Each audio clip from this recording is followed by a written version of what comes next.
Inside the tent located on the banks near the Vula River, 6 fighting men wait concealed by shadow. The current year is 922. The young woman who enters understands what will happen next, since she has previously observed this ritual, although never from her present position. Her name is Sigrid, even though the Arab chronicler who is observing through the tent material will fail to write it down.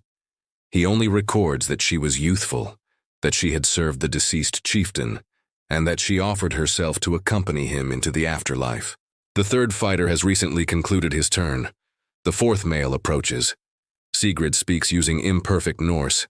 These are words she acquired throughout 2 years of being held captive since her Slavic village was destroyed by fire. "I can see my master," she states to the void, to everyone present. She speaks to the aged woman whom they refer to as the Angel of Death, who is positioned in the corner heating a cutting edge over hot coals. He requests me to come to his hall. The 4th fighting man shows no concern for her visions. Neither does the 5th. By the point that the 6th man finishes, Sigrid ceases speaking of witnessing anything. The Angel of Death comes closer holding the rope and the blade. One implement is for strangling, the other for certainty. The gathering outside starts singing more loudly to obscure any noises that might escape from inside the tent. In 10 minutes from now, Sigrid will be burning on the burial ship next to the chieftain who possessed her. She will transform into smoke and distant memory and nothingness. However, Sigrid experienced fortune. She was aware of when her suffering would finally cease. She could count down the final minutes until her release. Most women taken captive entered a framework designed to make them beg for an end via death that would never arrive. What the Viking people established was not just basic slavery, but a structured framework of suffering for women so comprehensive that chroniclers from Arabia, historians from Byzantium, and religious monks from Europe all concurred that they had witnessed something completely unparalleled in the scope of human cruelty. This narrative is the one they attempted to erase from memory. Nevertheless, before delving into the most sinister facets of Norse civilizations, if you derive pleasure from learning about obscured historical truths, please contemplate clicking that like option and subscribing for more related content. And kindly leave a remark below to inform me of your location. Sister Athelred pushed herself deeper inside the grain storage area as the Norse voices became nearer. The date is June 8, 793. This occurred on the holy Lindesfarn island situated off the shoreline of North Umbria. An hour prior, she had been copying sacred texts within the scriptorum.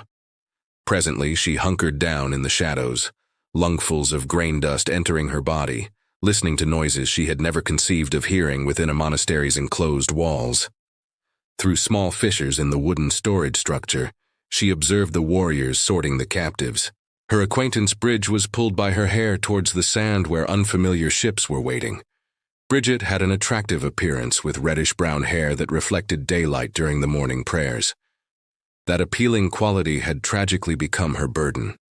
The Viking warriors separated the female captives into different groups, with the same organized efficiency of rural workers categorizing livestock. Young women who were beautiful formed one category, while those older but physically robust formed another. The aged individuals and those who were ill received swift executions. Their remains were abandoned where they collapsed. A hand forcefully entered the grain directly beside her. Fingers tightly gripped her arm. The fighter who dragged her out possessed blue-colored eyes and carried the scent of mineral salt and human blood. He spoke something in his native tongue, then forcefully directed her towards the expanding queue of detainees.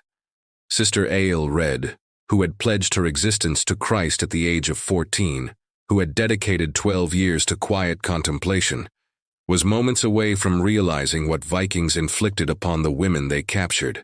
The voyage on the ship redefined the limits of suffering.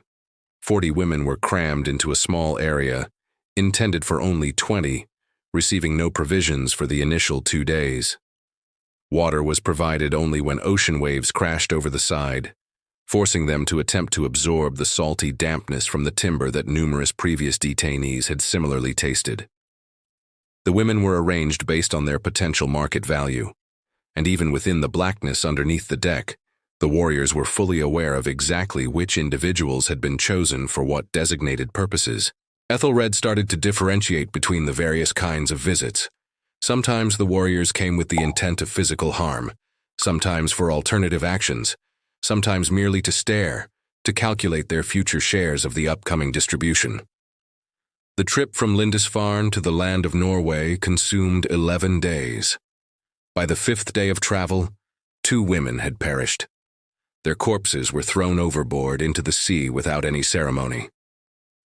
By the 8th day of travel, Ethelred had ceased performing prayers. God seemed tremendously distant from this wooden grave sliding over the dark expanse of water. When they finally arrived in Norway, the distribution process commenced immediately. The raid's commanding officer claimed the initial choice, selecting 6 women, including Bridge. His fighters made their selections next, following the rank of reputation, and demonstrated bravery during fighting. Etheld was given to a farmer identified as Gunnar, who required laborers for the fields. She observed Bridget being led away towards the chieftain's great hall, and initially presumed her friend, his fate must be superior. She was mistaken. 20 subsequent years later, Etheld would eventually die in Norway. Her hands ruined by countless years of grinding grain, her spine permanently curved from carrying tremendously heavy objects. She never discovered what exactly occurred to Bridget initially, although she heard circulating stories through the sophisticated networks that women in bondage created. Bridget had survived for 3 months within the chieftain's hall, before being sold to a merchant traveling eastward. From that point, she vanished completely into the vast Viking networks for slaves that stretched from Iceland all the way to Constantinople. The evening that Lindesfarn fell was not an isolated event. It served as the established model for 3 successive centuries of raids that would fundamentally alter Northern Europe. Every religious monastery, every small community, every isolated agricultural dwelling faced the identical possibility. The sailing vessels could emerge at any sunrise, and when they did so, the women understood that their existences as autonomous human beings were definitively finished. But Bridget possessed great physical beauty, and beauty within Viking captivity constituted a suffering far beyond imagining. The morning following a successful incursion on a Frankish community, Chief Ragnar Ironhand slowly walked between the organized lines of women who had been captured. His subordinates had positioned them organized by estimated age and observed health condition. 200 women were kneeling in the moist soil of the temporary encampment, their former residences still emitting smoke in the distance. Ragnar carried a sturdy pole that he utilized to lift their chins, turn their faces, and to clearly inspect his newly acquired possessions.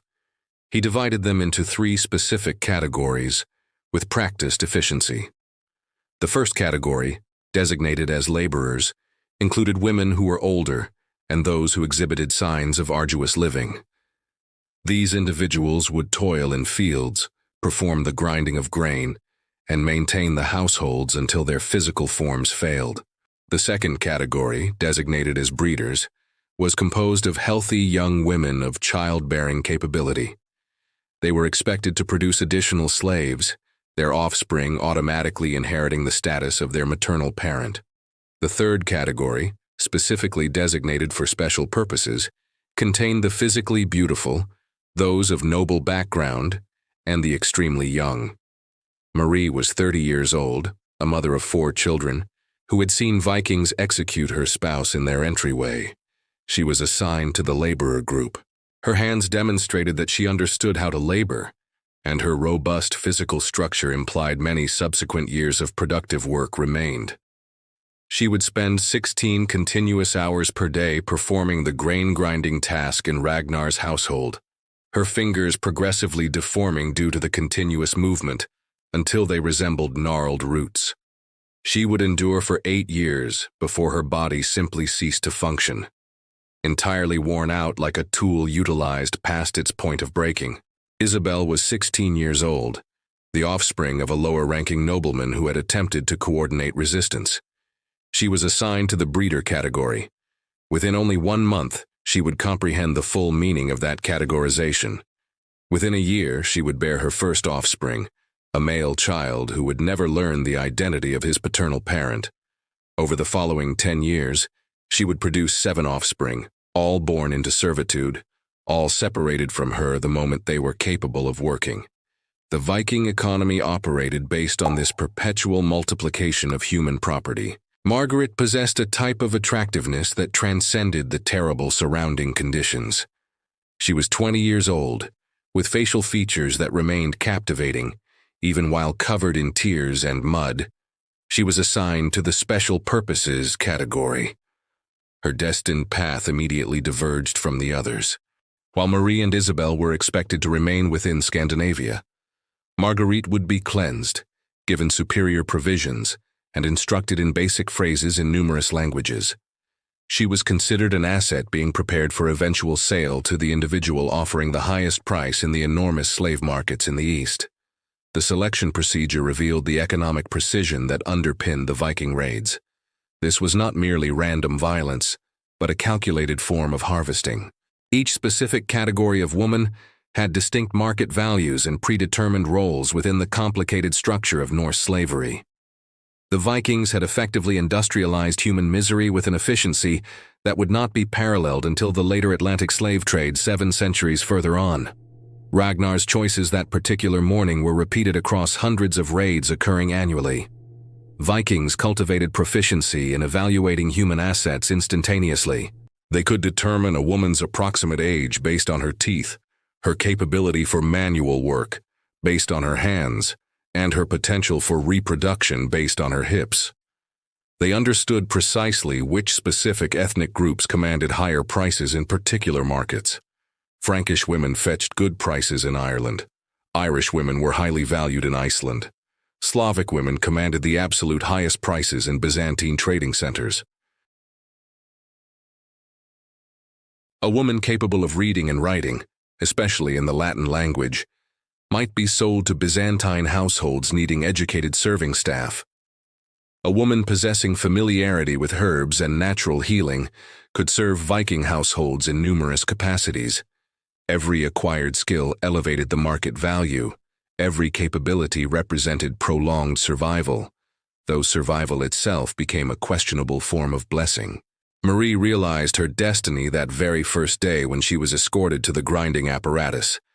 2 enormous circular stones, one resting atop the other, equipped with a timber handle that demanded continuous rotation. Grain was poured in from above. Fine flour emerged out below, and the woman rotating the handle existed solely to sustain this process of transformation.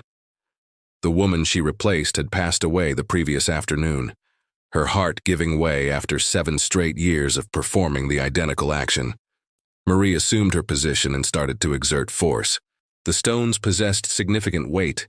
The required work was perpetual. Her hands began to bleed within the initial few hours. Isabel comprehended the significance of her designation when she was brought to a separate structure where other young women resided. They explained the harsh reality in low voices. She would be forcibly bred like agricultural animals. The resulting children would not belong to her to raise.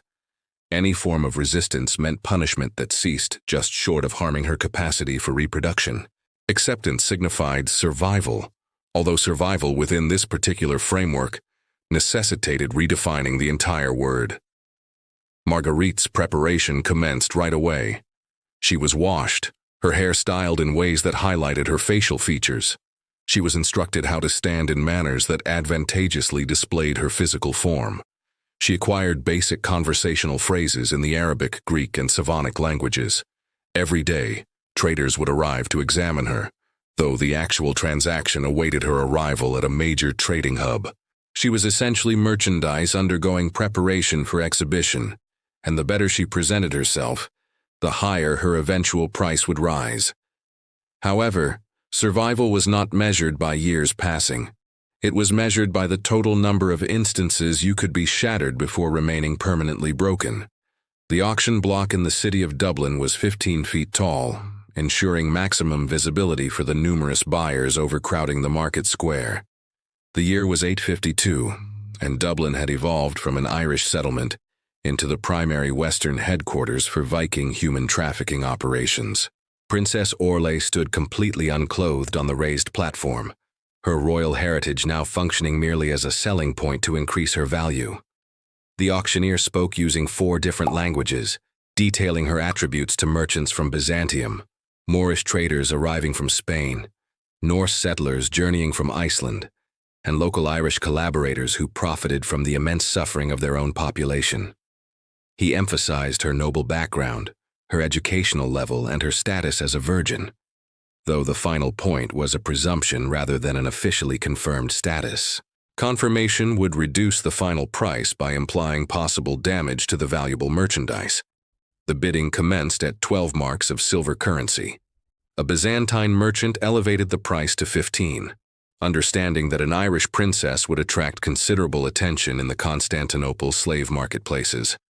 An Icelandic colonist countered with 18 marks, requiring women for his rapidly expanding household.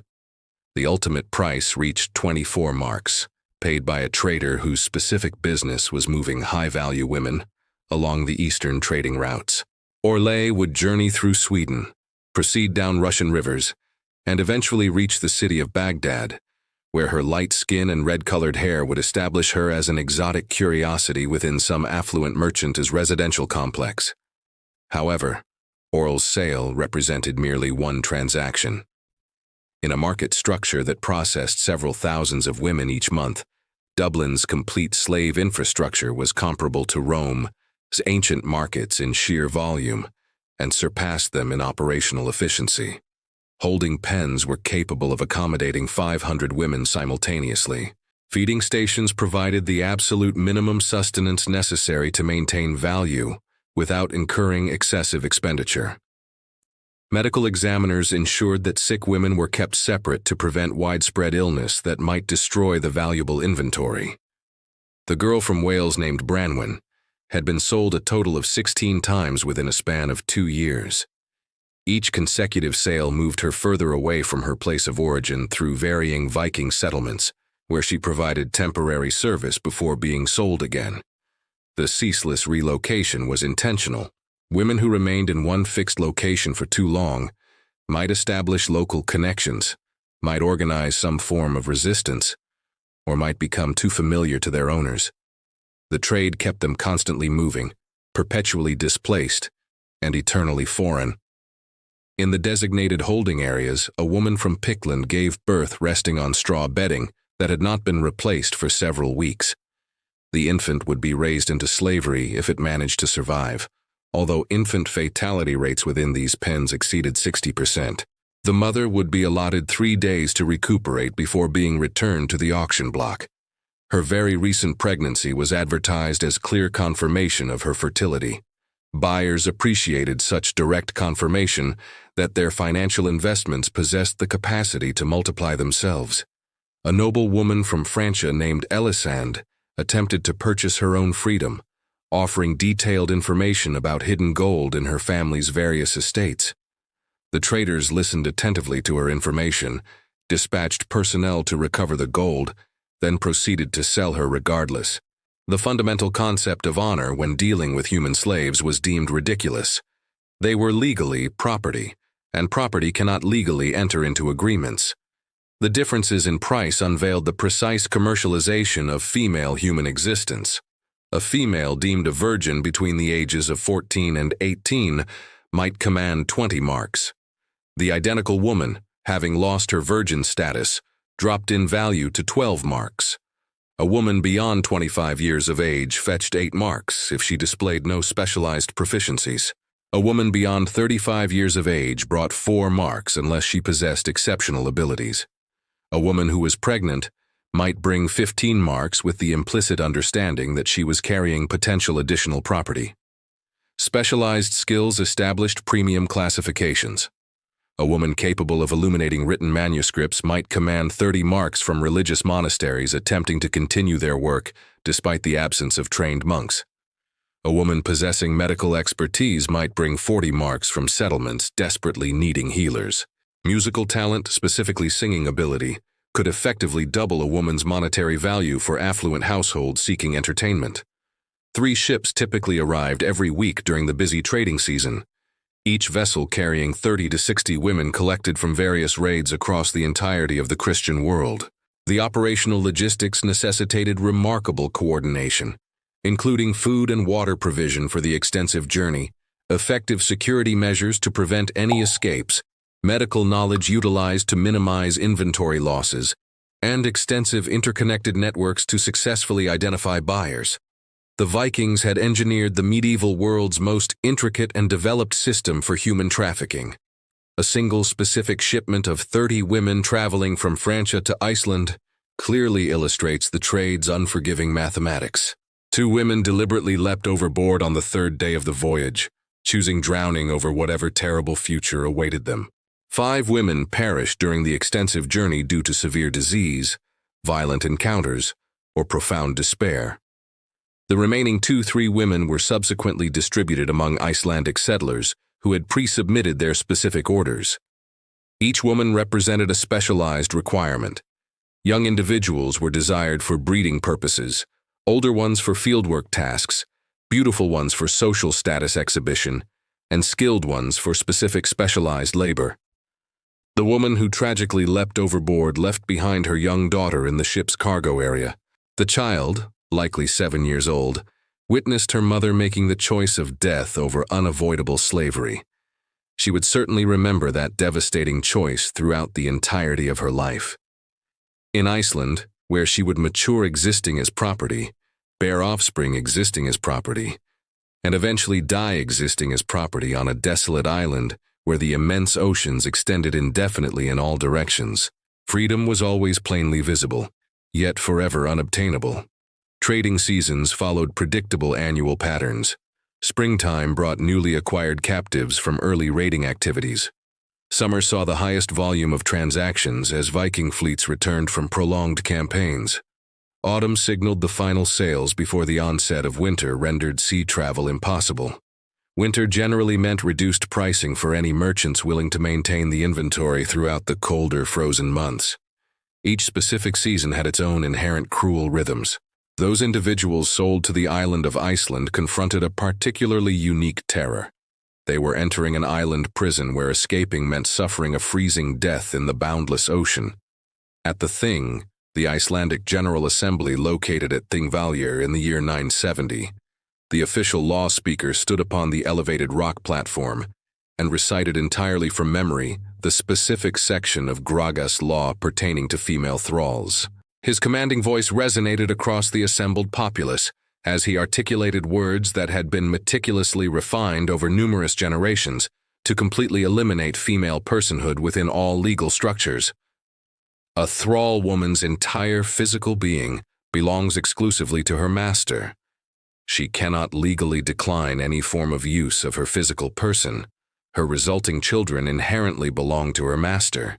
She cannot legally own any property. She cannot legally serve as a witness. She cannot legally seek restitution for any inflicted harm.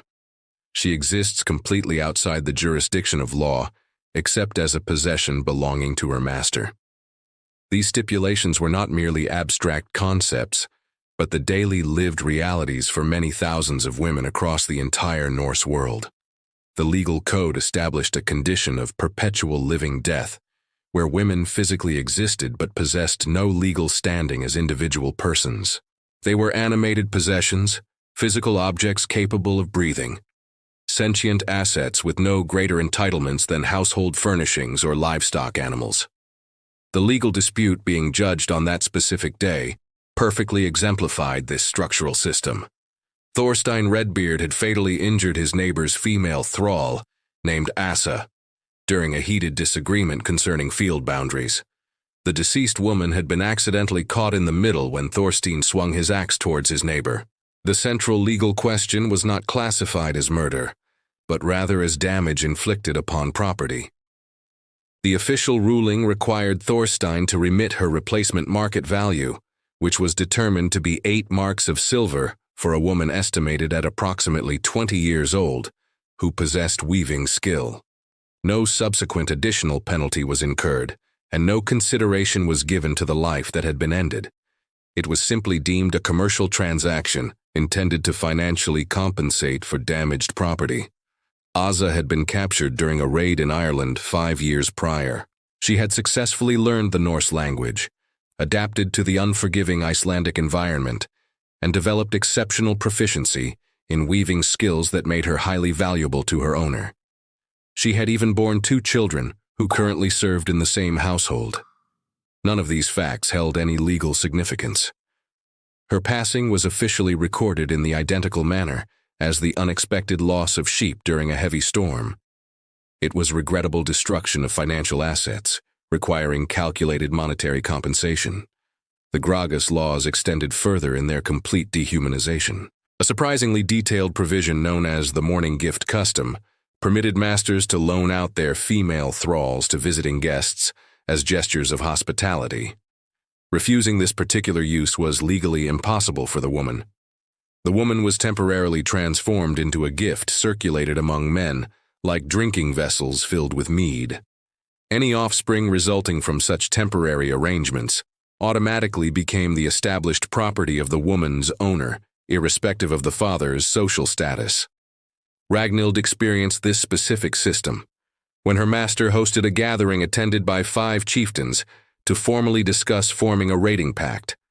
For a period of 1 week, she was successively passed among the visiting guests nightly. By the conclusion of the meeting, she was pregnant. 9 months later, she gave birth to a male child whose paternal parent could potentially have been any one of 6 men.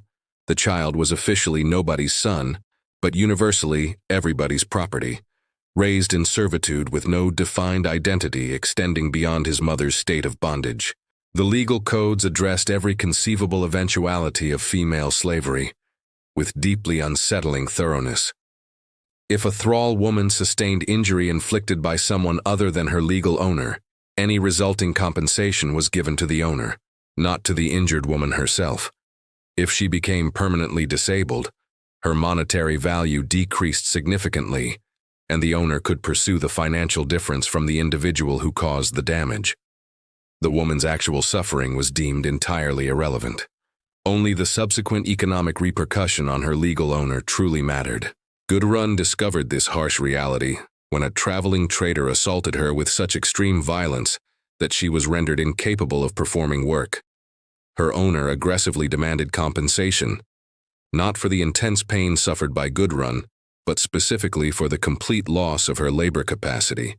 The trader paid 3 marks, representing the calculated difference between a fully functional thrall and a permanently damaged one.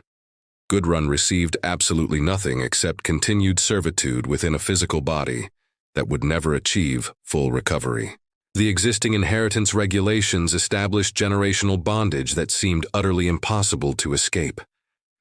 Children born to thrall women were automatically classified as thralls regardless of the social status of their father. Even if a free male publicly acknowledged paternity, even if he expressed a desire to claim the child, the law remained absolute. The mother's current legal status determined everything. Freedom could not be passed down through fathers. Slavery was transmitted through mothers like a pervasive curse in the familial bloodline. This legal structure led to circumstances of profound cruelty.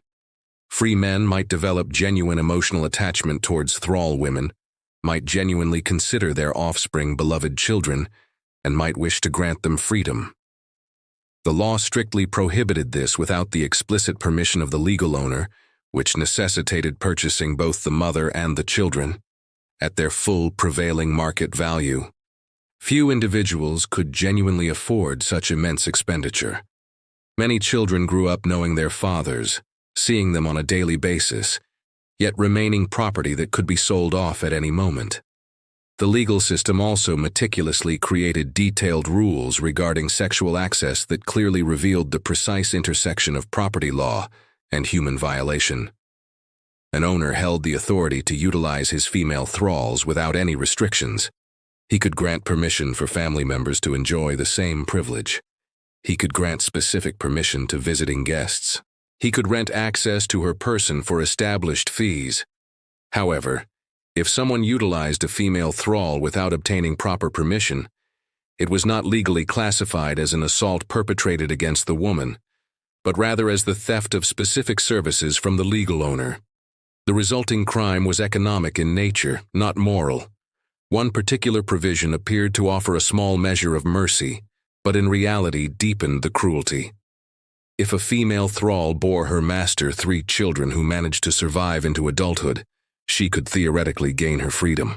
But the imposed conditions were virtually unattainable. The children were required to survive in a world where the rate of slave infant mortality exceeded 50%. They had to reach the stage of adulthood while still alive and physically capable of performing work. The mother herself had to survive 3 separate pregnancies and still retain enough value that her eventual freedom would not constitute a substantial economic loss. Most crucially, the master was obliged to honor an agreement he retained the right to unilaterally revoke at any point in time. Across 4 generations of meticulously detailed Icelandic records, fewer than a dozen women successfully achieved freedom through this specific provision. Most tragically perished attempting to fulfill it, their bodies completely exhausted from repeated pregnancies, while simultaneously being required to maintain full work obligations. Their children observed their mothers pursuing unattainable freedom through forced reproduction, learning the painful lesson that their very existence served both as their mother's fragile hope and another specific link in their own chains of bondage. But Viking law did not merely permit various violations. It established something far worse, violations that permanently transformed into family-established traditions, passed consecutively from father to son, much like inherited accumulated wealth. The wedding celebration of Jarl, Eric, and Brianna occurred in the exact same great hall, where her father's blood still stained the floor surface. 3 days had elapsed since Eric's fighting men had forcibly breached the gates of her family's Irish fortified dwelling. She had personally observed Eric sever her father's head from his body. Now she stood right beside him, wearing the wedding gown of her deceased mother, the material still carrying the distinctive aroma of her mother. Eric's subordinates made explicit jokes about the necessity of taming the Irish noblewoman. They placed wagers on how much time would pass before she ceased resisting. Some estimated she would endure for a week. Others who had witnessed this systematic process previously knew it would consume many months or even years. The complete and utter breaking of a noble woman necessitated immense patience and the systematic destruction of every single source of personal identity and resistance. Brianna was 17 years old. Until 3 days prior, she had been preparing for a planned strategic marriage intended to unify 2 Irish kingdoms against the ongoing Norse expansion. She possessed the ability to read Latin, speak 3 separate languages, and managed her father's complex household financial records. Now she stood as the unmistakable living evidence of Viking conquest, her forced marriage to Eric, legally legitimizing his claim to her family's extensive landholdings. Every individual present in the hall perfectly understood the profound symbolism. The Irish nobility was undergoing assimilation, being literally consumed by the aggressive Norse expansion. The systematic practice adhered to predictable recurring patterns across the entire Viking dominion. Kill all the men of fighting age and enslave the household servants and all the common women. But the daughters originating from nobility faced a distinctly different destiny. They were forced to become wives to their conquerors. Their physical forms served as symbolic bridges between destroyed former kingdoms and newly established Viking territories. These forced marriages were not true unions but strategic absorptions designed specifically to eliminate competing bloodlines, while simultaneously upholding legal claims to the conquered lands. Eric had executed Brianna's father, her 2 brothers, and 6 male cousins during the bloody conflict for her family's fortress. He had personally executed her uncle, who had surrendered after being explicitly promised mercy. Now he would father subsequent children upon her, offspring who would carry her family's genetic bloodline, but be raised completely as Vikings. Her inherited Irish ancestry would endure only as a faint whispered memory within Norse genealogical records. The political rationale was relentlessly effective. By forcibly marrying daughters of noble families, Viking conquerors secured legitimate claims that pure military conquest could never fully furnish. Local populations might initially resist external foreign invaders, but found it considerably more challenging to resist the children stemming from their own noble bloodlines, even when those children were intentionally raised to despise their maternal heritage.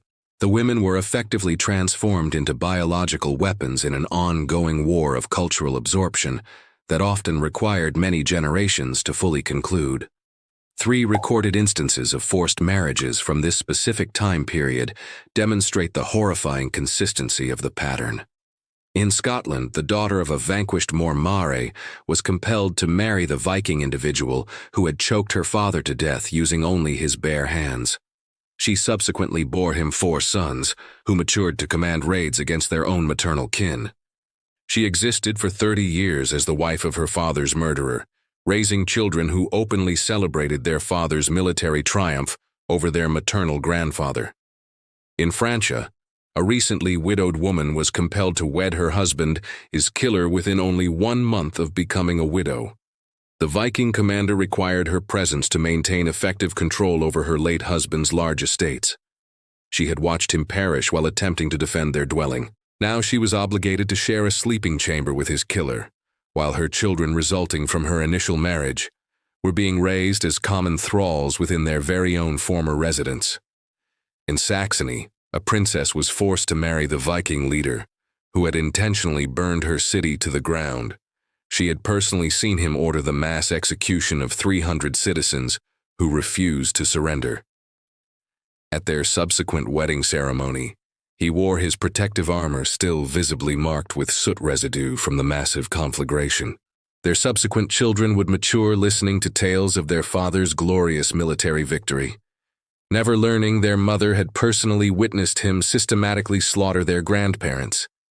These forced marriages produced offspring who completely embodied conquest. They bore a physical resemblance to their defeated mothers, but their thinking aligned with their Viking fathers. They primarily communicated in Norse, learning their mother's native languages only as expedient tools for managing subjugated populations. They worshipped the Norse deities while their mothers secretly offered prayers to Christ. They symbolized successful cultural devastation, the complete erasure of one identity, and its subsequent replacement with an alternative. The relentless psychological warfare extended far beyond the women themselves. Every individual who had previously served Brianna's family now performed service for Eric. They witnessed their former lord's daughter sharing daily meals with his murderer. They saw her abdomen grow noticeably larger with the offspring of the conqueror. They clearly understood that any form of resistance meant observing her endure terrible consequences. She became an effective hostage leveraged against their obedience. Her subsequent treatment was directly contingent upon their total submission. Some women managed to discover methods to resist within these impossible circumstances. They secretly taught their children Irish folk tales cleverly disguised as Norse narratives. They painstakingly preserved important family genealogies in songs that appeared entirely harmless. They maintained hidden correspondence networks with surviving family members. They subtly poisoned their husbands using specialized substances that perfectly mimicked natural occurring illness. But the majority simply endured, their inner spirit gradually fracturing like robust stones, eroded by constant water flow. One woman's successful act of retaliation prominently stands out in the documented historical record. Gudrun of the Hades married the specific Viking who had murdered her father and brothers. For a duration of 10 years, she meticulously maintained the persona of a beautiful, obedient wife, bearing 3 children, expertly managing his household affairs, and carefully cultivating his trust. She studied his behavioral patterns, his specific weaknesses, and his particular allergies. In the 10th year of their marriage, she prepared a lavish feast, utilizing mushrooms that she knew would result in his slow demise. He died over a period of 3 agonizing days.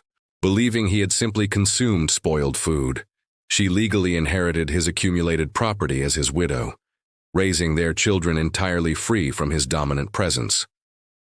But Gudrun's successful revenge was highly exceptional.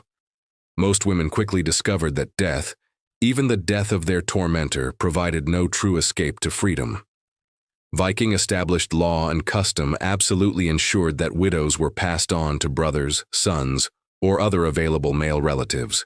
The system was meticulously designed to proactively prevent escape through any possible means, including the eventual demise of husbands. These forced marriages generated complex genealogical intersections that are still evident in modern DNA analysis today.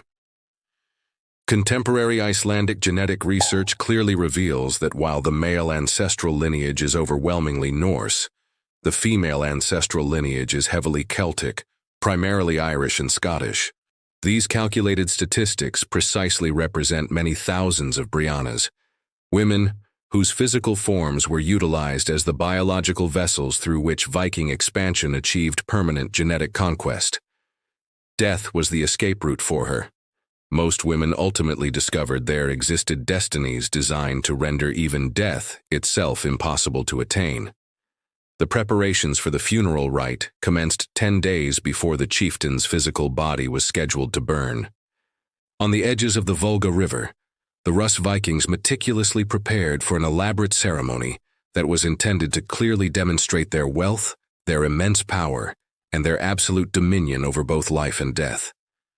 The Arab chronicler Ibn Fodlan observed every single detail, recording only what he could emotionally bear to write down, while strongly implying horrors his conscience utterly refused to describe. The selection process for the specific girl occurred first. The chieftain's female slaves were assembled and formally asked who among them would willingly follow their master into the afterlife. The use of the word asked demands careful consideration. These women inherently understood that some individual would be chosen irrespective of their willingness. Volunteering simply meant controlling nothing except the bare illusion of having made a choice. Refusing ultimately meant being selected anyway, but also confronting additional forms of torment due to their reluctance. Sigrid stepped forward from the group. She was 19 years old, having been captured from a small village 2 years prior. She had assimilated enough Norse language to recognize that her overall survival value had been steadily diminishing. Younger slaves had subsequently arrived. Her existing skills were quite common. Her physical beauty was gradually fading under the intense, harsh treatment. Volunteering for death might have appeared like choosing her predetermined exit, before significantly worse fates suddenly arrived.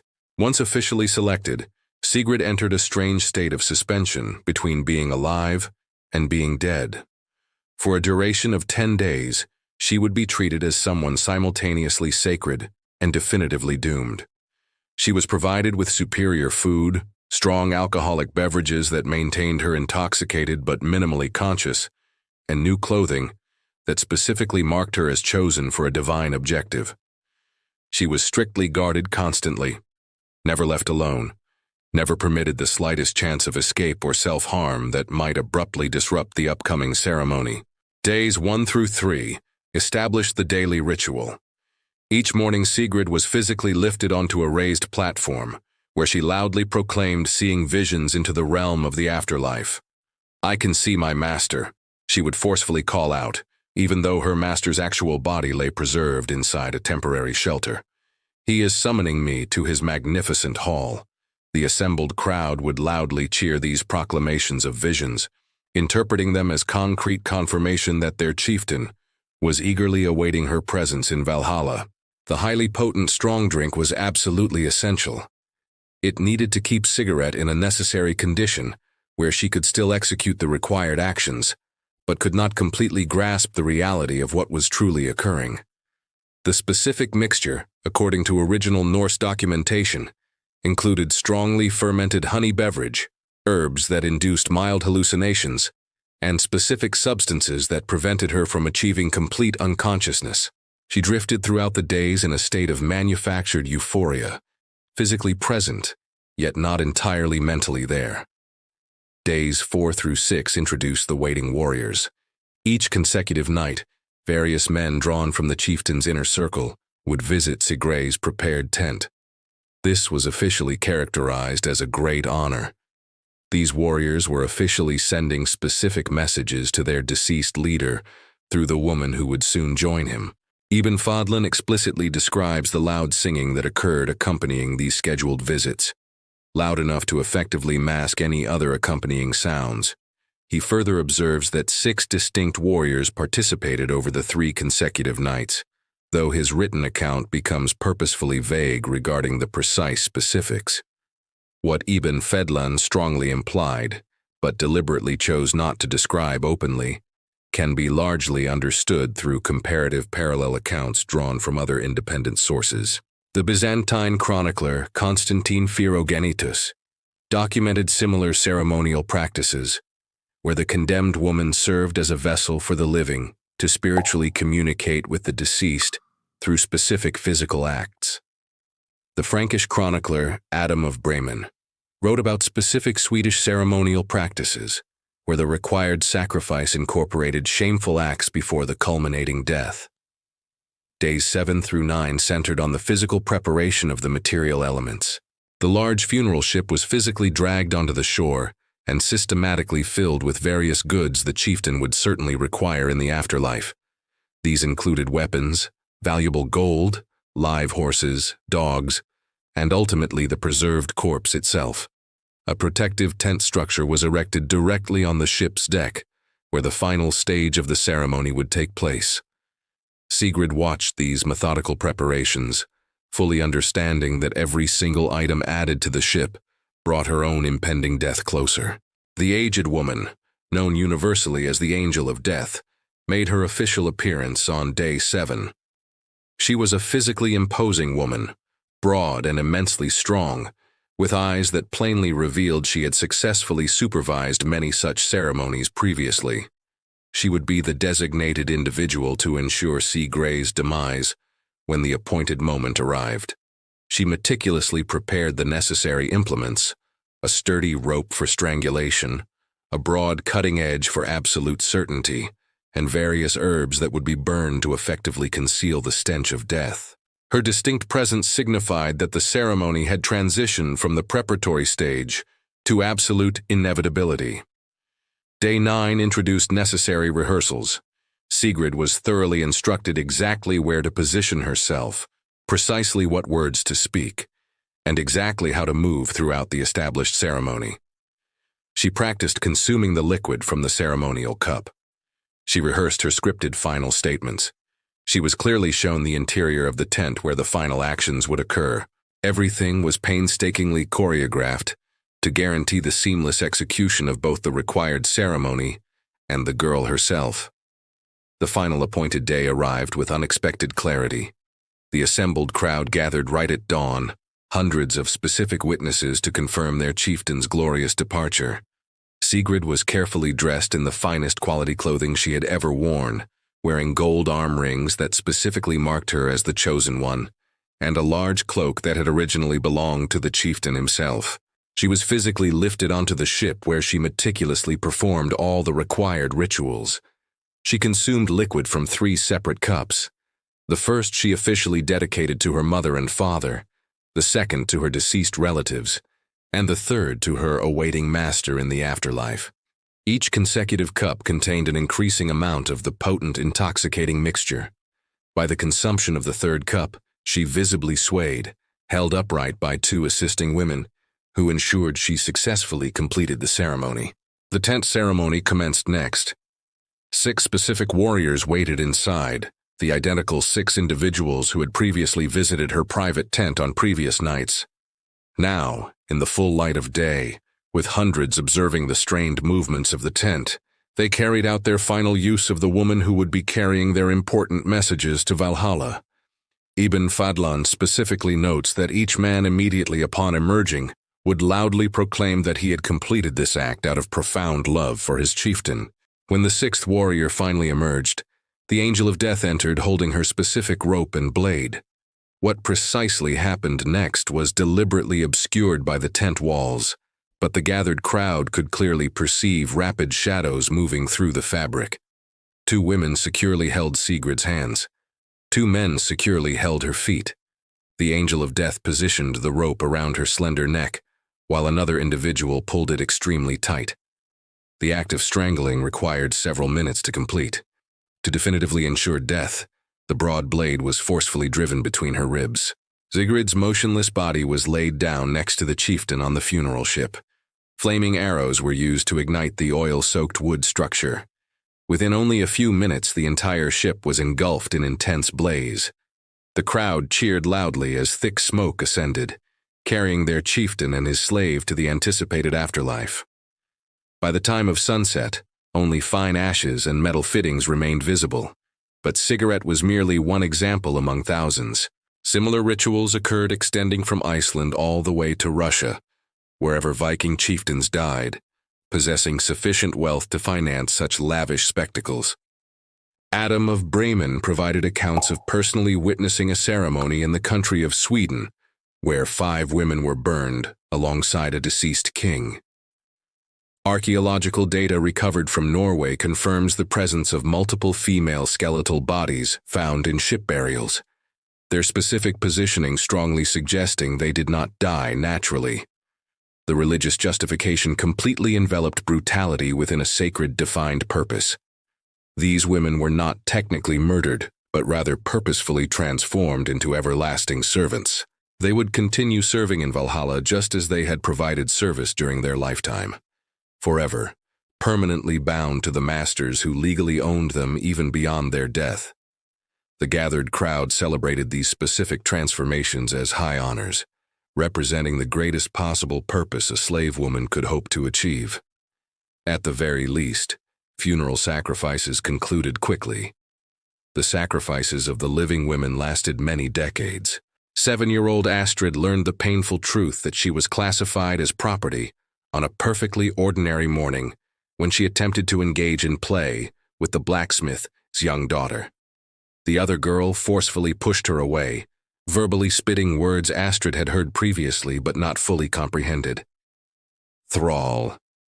Her maternal parent discovered her weeping concealed behind the designated grain storage area and explained a harsh reality that should never require explanation to a young child. They were not true human persons. They were designated as things that bore a superficial resemblance to people, but possessed no greater legal entitlements than basic hands or plows. Her mother's given name was Ingrid, though she had been referred to as I in the Ireland of her original birth. Captured at the age of 15, bearing her first offspring at 16, she had subsequently produced 4 total children for her master's household. Each resulting child automatically inherited her subordinate status, born into unavoidable slavery, through the undeniable fact of emerging from her physical body. The specific identity of the father was legally irrelevant. Even if he was a free man, even if he was the master of the household himself, the resulting children remained legally defined as property. Astrid would mature observing her mother providing service as what the Norse referred to as a morning gift, temporarily loaned to guests with the casualness of lending simple tools. She developed the ability to instantly recognize the particular expression her mother wore upon returning from such nights, looking blank and untouched like freshly fallen snow, physically present but completely mentally absent. She watched her mother's physical body continually change through multiple repeated pregnancies. Each resulting child systematically removed the moment they were capable of working, either sold or reallocated according to the specific needs of the household. The hereditary legal system established mathematical impossibilities regarding the attainment of freedom. A female thrall's offspring were automatically thralls. The continuous lineage persisted until it was abruptly broken by death, or the impossibly rare act of manumission that mandated purchasing freedom at the full prevailing market value. Most specific bloodlines that initially entered the state of slavery in the 8th century remained definitively enslaved in the 11th century. Multiple succeeding generations knew nothing else except unrelenting servitude. 3 successive generations of women lived within a single household in Iceland circa 960. The grandmother, originally captured in Scotland, remembered freedom as a distant, fading dream. The mother, born directly into slavery, knew freedom only as a theoretical concept.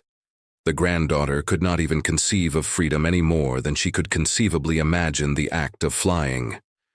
Each passing generation related differently to their state of captivity, thereby creating complex psychological dynamics within the families held in bondage.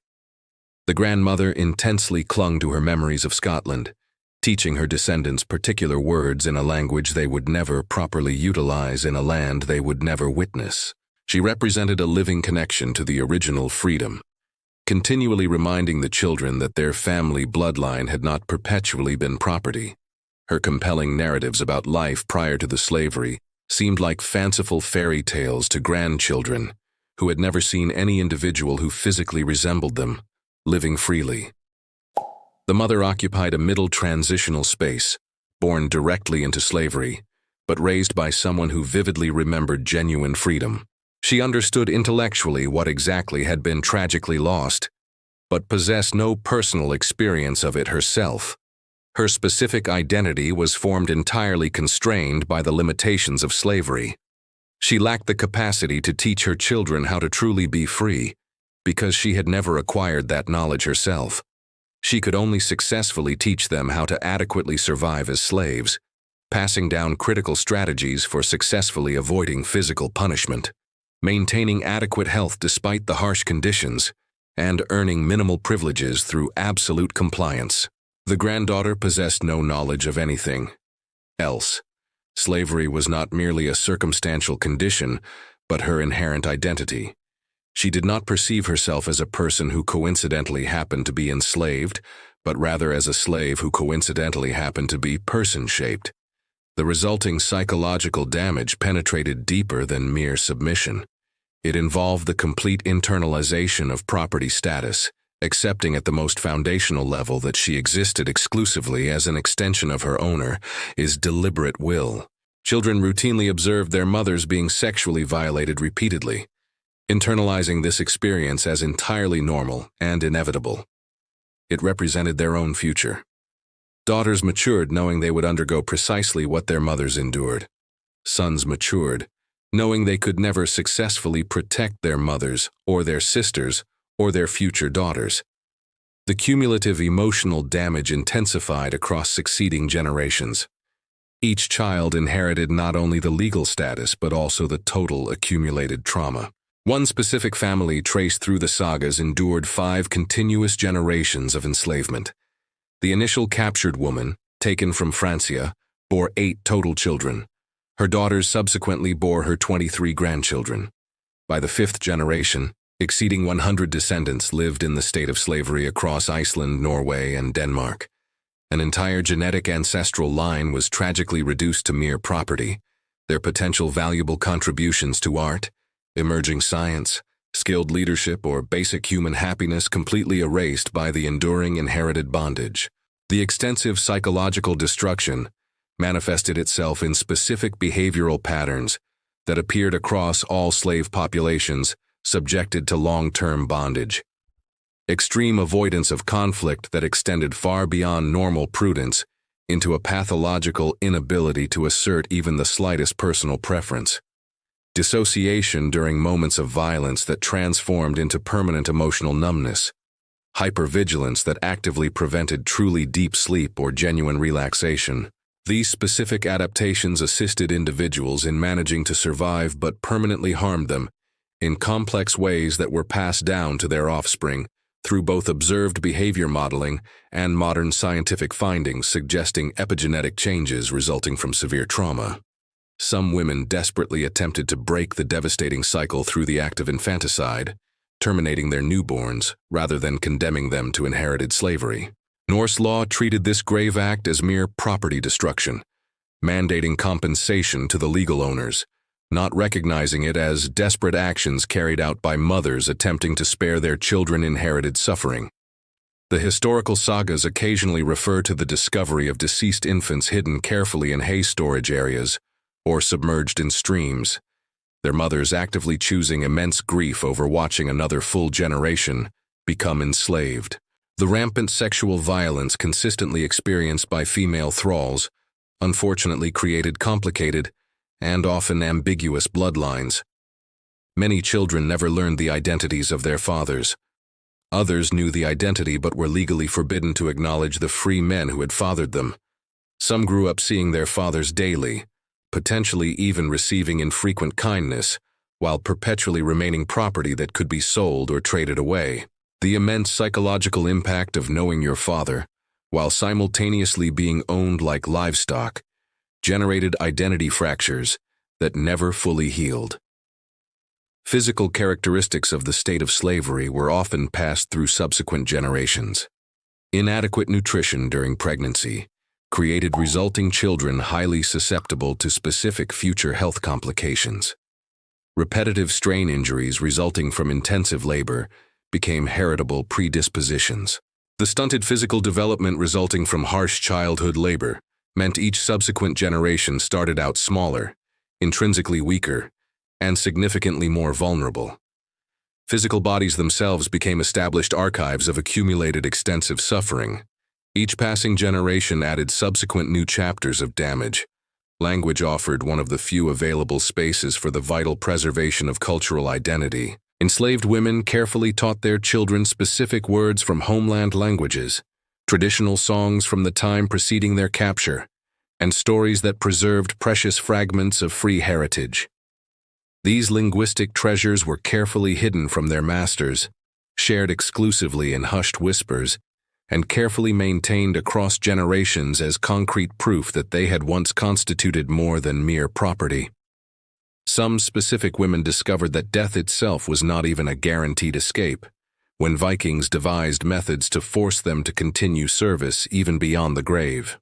Dawn at Hedby brought the grating sound of iron chains before the sun successfully cleared the horizon. The large slave market situated at this Danish trading central hub processed individual human beings with the calculated efficiency of a contemporary distribution center. Women arrived aboard ships coming from Ireland, England, and Francia to the west. Others arrived overland from Slavic territories located to the east. All eventually converged here to be systematically sorted, priced, and subsequently redistributed across the entire Viking world. The market operated with distinct bureaucratic precision. Each woman was assigned a numerical designation painted onto her shoulder, using pigment that would not wash off for several weeks. Detailed records were scrupulously maintained concerning their place of origin, estimated age, observable specialized skills, and overall physical condition. The Vikings had successfully established comprehensive inventory management procedures for individual human beings, centuries before such complex systems were widely applied to other forms of merchandise. This particular morning, a coffle consisting of 50 women had arrived from the island of Ireland. They were physically connected by robust iron collars linked together with chains, compelling them to move uniformly as a single organized entity. When one woman inevitably stumbled due to sheer exhaustion, the chain forcibly yanked at the necks of those located both before and behind her. They had learned throughout the long journey to move in uniform rhythm, to meticulously anticipate each other's steps, effectively transforming into a single composite creature possessing 50 individual heads and 100 synchronized legs. The sorting process commenced immediately. Women were segregated based on ethnicity, age bracket, and apparent general health. Irish women were directed to one specific holding pen, Frankish women to another, and Slavic women to a designated third. The segregation practice was purely pragmatic. Different ethnic groups consistently commanded varying prices in diverse trading markets. Slavic women fetched premium prices in the southern markets. Irish women were typically preferred in Iceland. Frankish women commanded high monetary prices from Byzantine traders. Within the defined ethnic divisions came the age categorization. Girls under the age of 14 were placed in one group, women aged 14 to 25 in another, 25 to 35 in a third, and older women in a fourth. Each specific age bracket carried specific market values and designated final destinations. The absolute youngest might be raised within private households to receive perfect training. The women considered to be of prime age faced immediate sale for maximum possible financial value. Older women were relegated to agricultural work operations, where their remaining labor capacity could be fully extracted before their eventual disposal. The rigorous inspection procedure systematically stripped away any remaining trace of human dignity. Buyers thoroughly examined teeth to accurately estimate age and overall health status. They felt muscles to meticulously assess work capability. They carefully checked for signs of pregnancy, existing disease, or injuries that might negatively affect their value. Women stood completely unclothed in structured lines while strange individuals evaluated them exactly like livestock, openly discussing their physical forms as mere merchandise. One coffle consisting of 50 women clearly demonstrates the brutal logistics inherent in the trade. They commenced their arduous journey in Dublin, ultimately destined for the city of Baghdad. The ship voyage to Denmark consumed 5 days. 12 women were sold off at Hadibi. The remaining 38 continued their travel overland through the vast Slavic territories. At every significant trading post encountered, a few more women were sold or successfully traded for necessary supplies. By the specific time they reached Kiev, 23 women still remained. The subsequent river journey south tragically claimed 3 more women due to disease. 20 women successfully reached Constantinople. Only 12 out of the original 50 women finally arrived in Baghdad.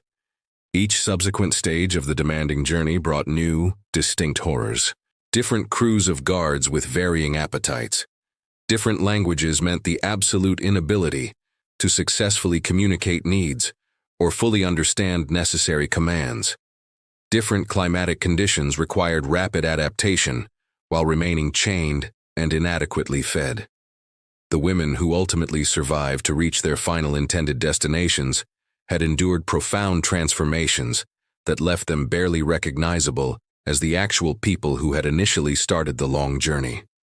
Highly specialized markets developed specifically for distinct categories of women. Constantinople predominantly preferred educated women who possessed the skills to serve as scribes or private tutors. The Byzantine Empire's intricate governmental bureaucracy generated significant demand for literate slaves who could successfully manage correspondence in multiple necessary languages. A woman capable of reading and writing Latin, Greek, and Arabic might successfully bring 50 marks of silver. Baghdad's specific markets eagerly sought young women for the exclusive use in the harems of wealthy, powerful merchants. Beauty standards were exceedingly precise and culturally dictated. Pale complexions, red or blonde-colored hair, blue eyes, specific features that appeared distinctly exotic in the context of the Islamic world. These women confronted particular predetermined destinies, vanishing into private restricted households where they might exist for many decades without ever being viewed by anyone, except their legal owners and other existing slaves. Iceland's demanding market required physically strong women capable of performing strenuous agricultural labor and intensive textile production. The geographically isolated island settlements urgently required women who could efficiently work the fields, care for the animals, spin the thread, and weave the necessary cloth throughout the long winter months. Physical beauty was considered far less valuable than demonstrated endurance. A plain-looking woman, who possessed the ability to work 18-hour shifts, fetched higher prices than a beautiful woman who might easily break under the extremely harsh conditions. Sweden developed specific markets for women highly skilled in specialized crafts. A woman who possessed the ability to work with iron fetched premium prices. One who was skilled in brewing commanded high value. Those who possessed medical expertise were particularly highly prized.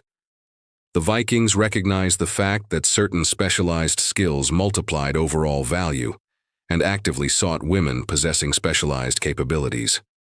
The extensive infrastructure supporting these complex markets was immense.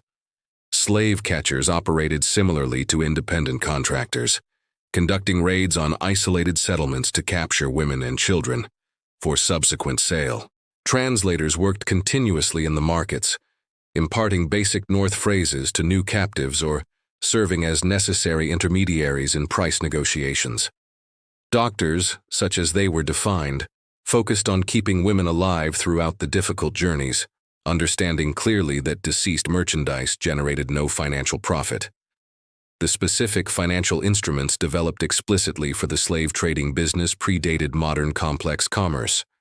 Credit agreements permitted potential buyers to purchase women with guaranteed future payment. Insurance systems provided financial coverage for inventory losses occurring during transport. Investment partnerships pooled existing resources for acquiring large-scale purchases, The Vikings successfully created sophisticated financial mechanisms that would subsequently be adapted and applied to other forms of international trade. Some women were sold a great number of times, passing consecutively from owner to owner like common coins frequently changing hands. Each subsequent sale implied new instances of violence, required new periods of adjustment, and resulted in the fresh destruction of any stability or sense of identity they might have successfully established. The constant relocation was often purposefully deliberate, effectively preventing women from forming close personal connections or organizing any form of resistance. A Welsh woman named Gwen was sold 17 separate times over a period of 4 years. Each successive sale moved her further away from her original home, initially to Ireland, then subsequently to Norway, then to Iceland, and finally to Greenland. By the specific time she reached the extreme edges of the known world, she had completely forgotten the sound of the Welsh language. She could communicate using fragmented phrases originating from 6 different languages, but was truly fluent in none of them. Her core identity had been entirely erased through the constant state of displacement. But the absolute worst fate was not merely being sold once. It was being sufficiently valuable enough to be sold repeatedly and continually. The escaped thrall named Ursa successfully reached Iceland's northern coastline after 3 continuous days of running. Her feet were utterly destroyed from traversing sharp lava fields. Her hands were torn and bleeding from climbing over rough volcanic rock formations. But she had successfully reached the vast ocean to what she initially believed would be ultimate freedom. Then she fully comprehended the stark geography of her confinement.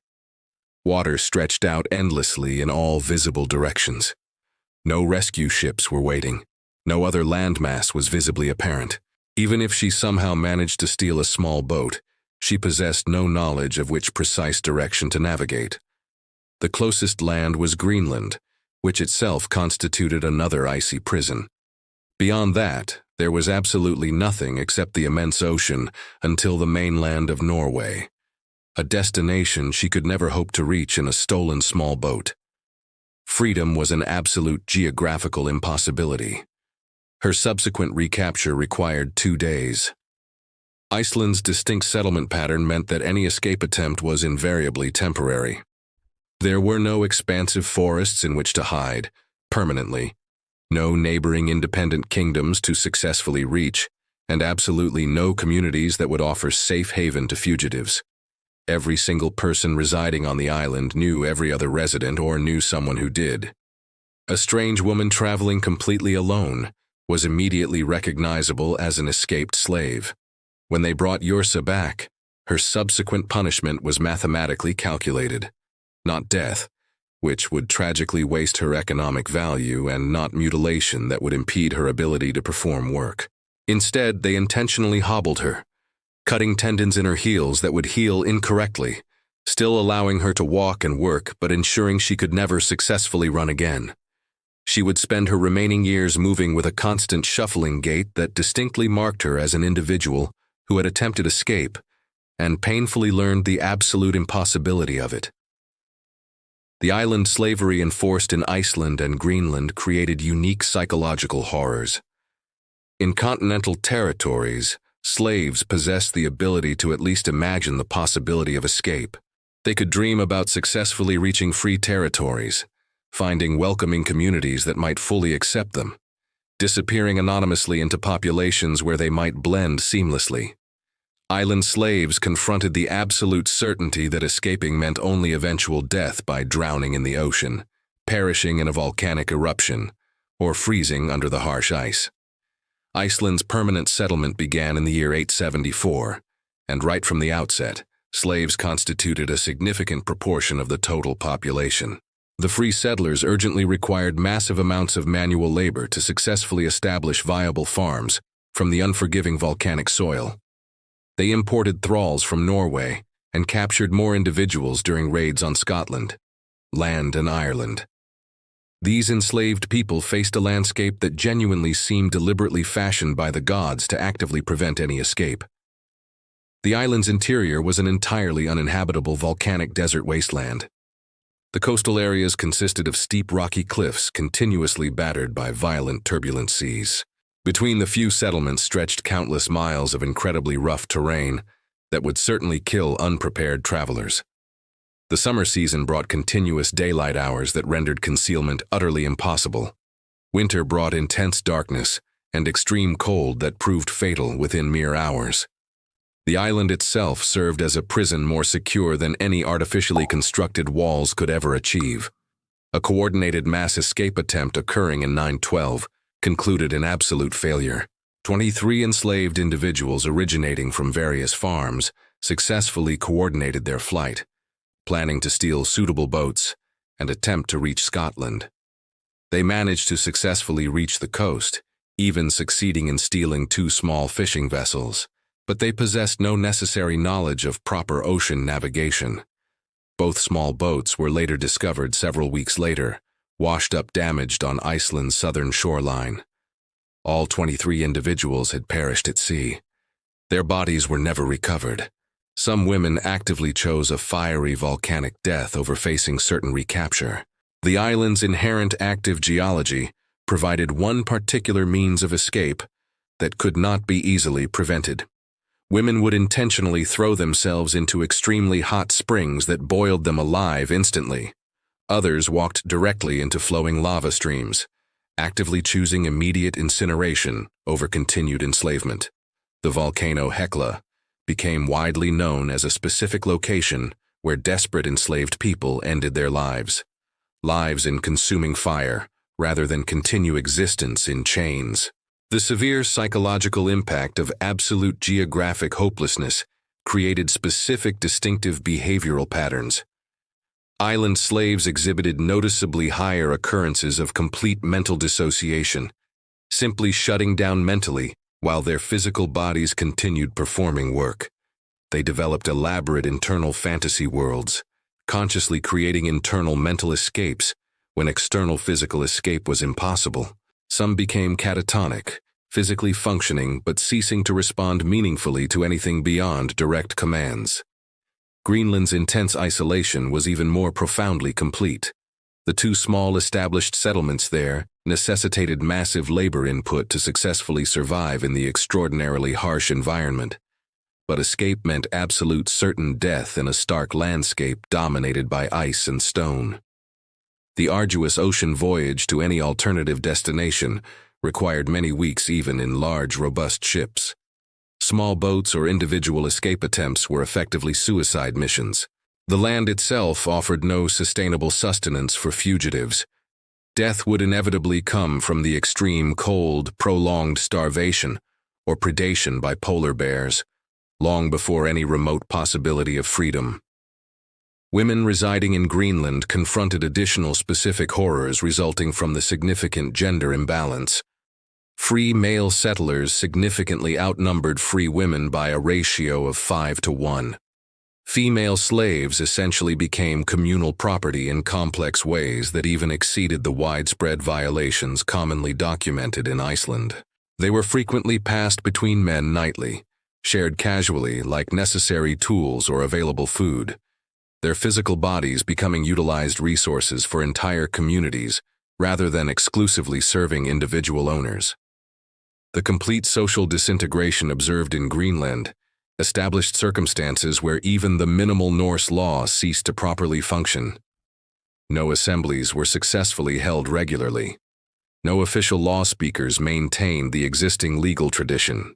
The settlements operated solely on raw brute force, with female slaves occupying the absolute bottom tier of hierarchies, maintained exclusively through intense violence. Women could be executed for virtually any stated reason, or often for no reason at all, their deaths going completely unrecorded and entirely unmourned. Some women attempted various forms of long-term resistance through intentional work slowdowns or purposeful sabotage, but the very small populations meant such resistance was immediately discernible. There was absolutely no anonymity within communities consisting of only a few hundred people. Every action was observed. Every resistance effort was known instantly. Punishment was administered instantly and publicly, serving as a clear deterrent education for others contemplating similar acts. The multi-year resistance attempt, organized by a cohort of Irish women in Iceland, clearly demonstrated both incredible courage and ultimate futility. They successfully coordinated across 3 distinct farms, slowly poisoning their masters with tiny doses of local plants that caused severe illness but not immediate fatality. The specific plan was to sufficiently weaken the free population enough that the slaves could successfully seize control. The conspiracy managed to last 2 years before its ultimate discovery. All 15 women who were involved were burned alive in a single mass execution that served as a severe warning to all slaves across the entire island. Geography rendered escape impossible, but Viking creative brutality devised means to make even total submission deadly. A Saxon village observed the Vikings approaching across the morning fields. The year was 866. Every family confronted the identical brutal calculation that dozens of villages had faced previously.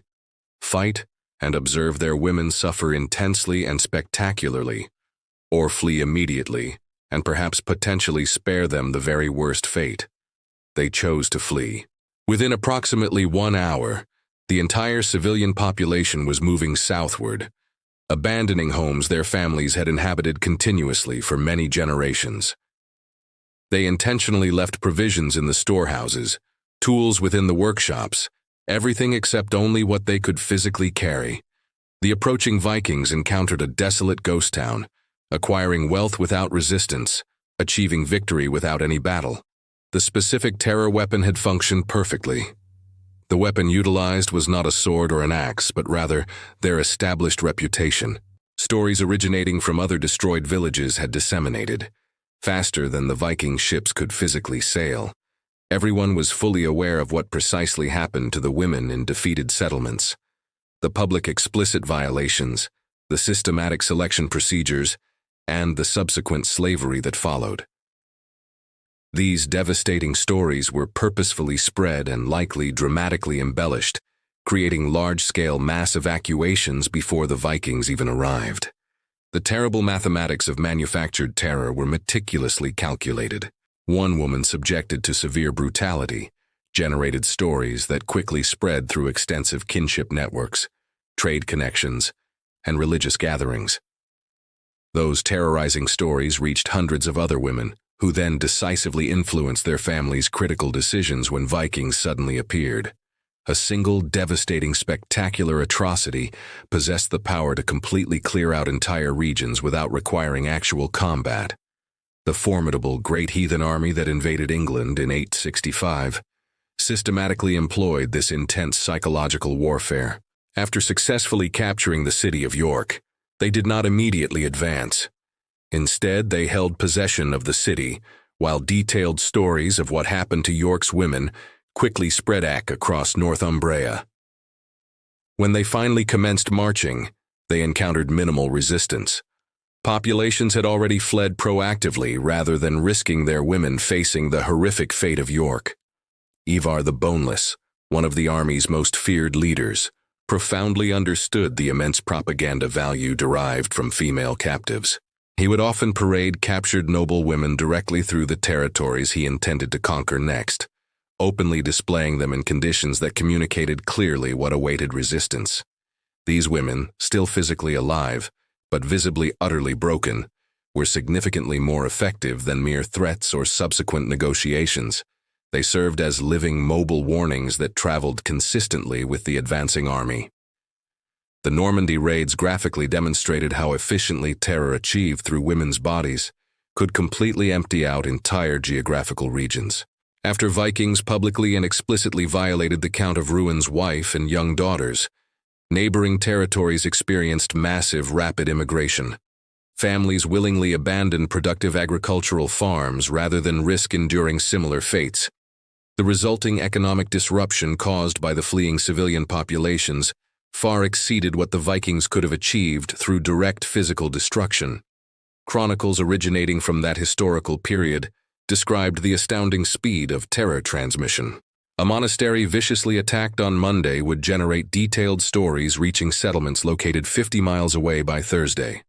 Families would initiate movement by Friday.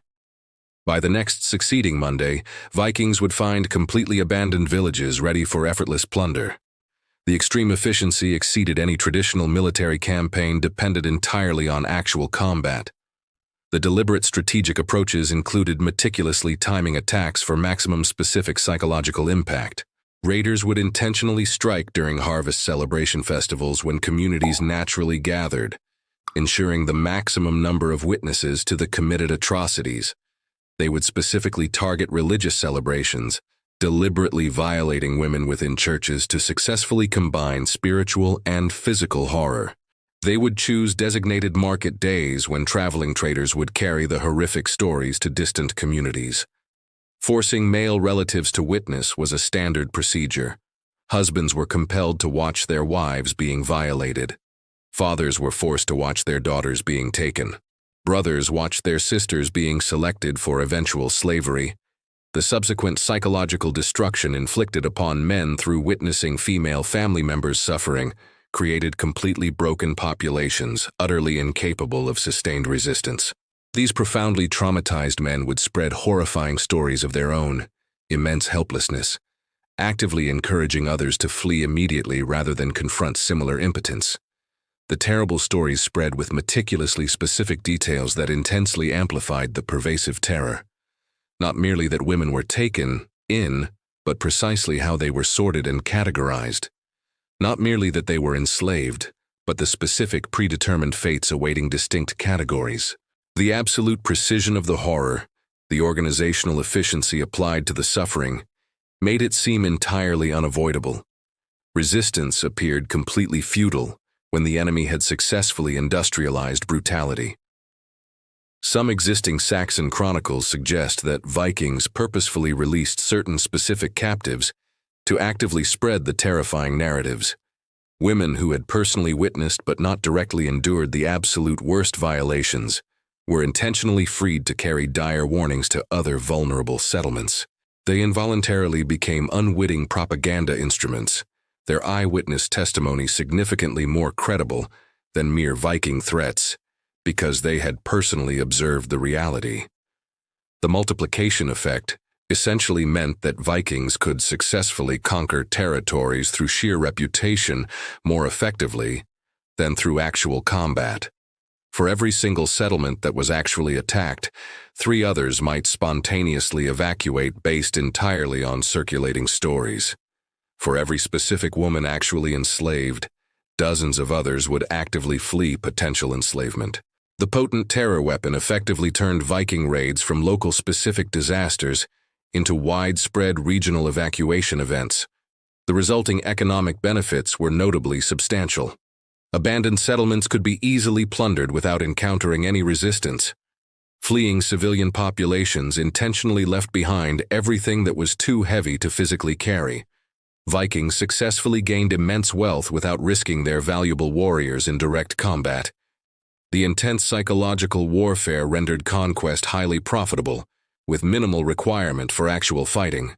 Religious communities proved particularly susceptible to these terror tactics. Monasteries and convents that accepted refugees would inevitably hear detailed accounts of the extreme atrocities committed. These shocking stories would be carefully recorded within chronicles, subsequently spreading rapidly through the expansive religious networks that reached across multiple kingdoms. A single attack executed on a religious community possessed the power to generate widespread terror throughout entire Christian networks. But some women managed to discover methods to resist that actively terrified even the Vikings themselves. The coordinated midnight poisoning carried out in Jarl Hakon's Great Hall resulted in 12 warriors found dead at dawn. They were discovered lying in grotesque positions, with dried foam coating their lips, her faces rigidly frozen in final agony. The Irish thrall named Deirdre stood calmly among the corpses, making absolutely no effort to conceal herself or escape. When they eventually seized her, she stated simply, "Worth it." She had been captured 3 years previously, when Vikings raided her family's farm situated near Cork. She had personally witnessed them execute her husband and eldest son. Her younger children had been forcibly taken into slavery, subsequently dispersed to various settlements. She had been brought to Haakon's hall specifically as a brewing expert, her specialized knowledge of herbs and the fermentation process making her highly valuable for the production of mead. That very same knowledge had provided her with her chosen weapon. She understood precisely which types of mushrooms commonly found in Norwegian forests would result in devastating death if they were prepared correctly. She had been meticulously collecting them for many months, drying them out, and grinding them into a fine powder indistinguishable from common household spices. She patiently waited for the celebratory victory feast, when the warriors would consume large amounts of alcohol, when one additional hidden ingredient in the mead would pass entirely unnoticed. Her subsequent execution lasted 3 agonizing days. They meticulously broke her body on the wheel, taking exceptional care to severely prolong her suffering. But witnesses clearly noted she never once screamed, never begged for mercy, never exhibited any sign of regret. She spoke only one additional time, inquiring if all 12 warriors were definitively dead. When informed they were, she smiled faintly. That particular smile haunted the survivors far more profoundly than the deaths of her actual victims.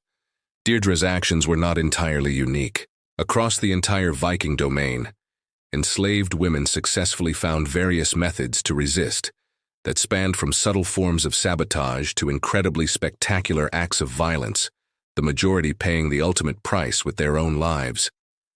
But their courageous resistance, regardless of how ultimately futile it often seemed, established genuine complications for the Viking slavery systems that necessitated continuous high vigilance against the very women they had thoroughly subjugated. Poison was consistently the most commonly utilized tool of resistance.